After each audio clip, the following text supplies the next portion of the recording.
আহলে হাদিস এক জায়গায় সফল, এদের শ্রোতারা এদের মাহফিলে যায় হাদিস কোরআন শুনতে, এদিক দিয়ে এরা সফল, যাই কোক, কিন্তু এরা এর বাইরে বলবে না সফল। আমরা এই জায়গায় ব্যর্থ। আমি এখন আপনাদের সামনে একটা গল্প শুরু করি যার কোনো অস্তিত্ব নাই।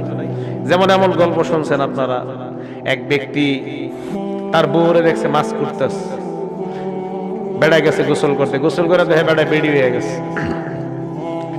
বেড়ি হওয়ার পরে বেড়ার বিয়ে হয়েছে আরেক জায়গায়, বিয়ে হওয়ার পরে বেড়ার 5 জন সন্তান হয়েছে।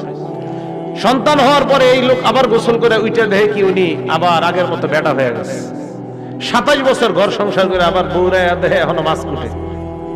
শুনছেন এরকম ঘটনা?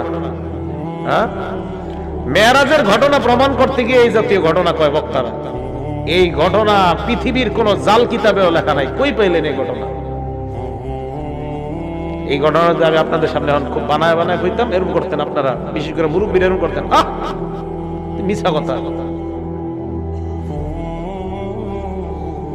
এই মিথ্যা কথা আর কতদিন শুনবেন?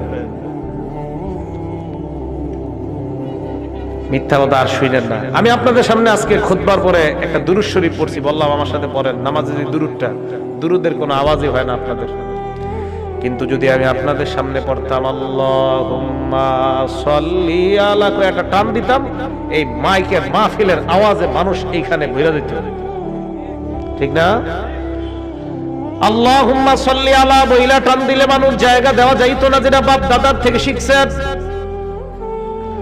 আমি যে দুরূদ পাঠ করলাম, এই দুরূদ দুনিয়ার শ্রেষ্ঠ মানুষ মুহাম্মদ সাল্লাল্লাহু আলাইহি ওয়াসাল্লাম দুনিয়ার শ্রেষ্ঠ উম্মত আবু বকর সিদ্দিককে শিখায়া দিয়েছে। তাহলে দুনিয়ার শ্রেষ্ঠ মানুষ, শ্রেষ্ঠ উম্মতকে যেই দুরূদ শিখায়া দিলেন, ওই দুরূদ আমি পাঠ করলাম। পাঠ করার কোনো আওয়াজ নাই। আর বাপ দাদার শিখানো দুরূদ যদি আমি আপনাদের সামনে পড়তাম, মাঠের মধ্যে আওয়াজে মানুষ আরো ভরপুর হয়ে যাইতো। আর কতই মিথ্যার মধ্যে থাকবেন।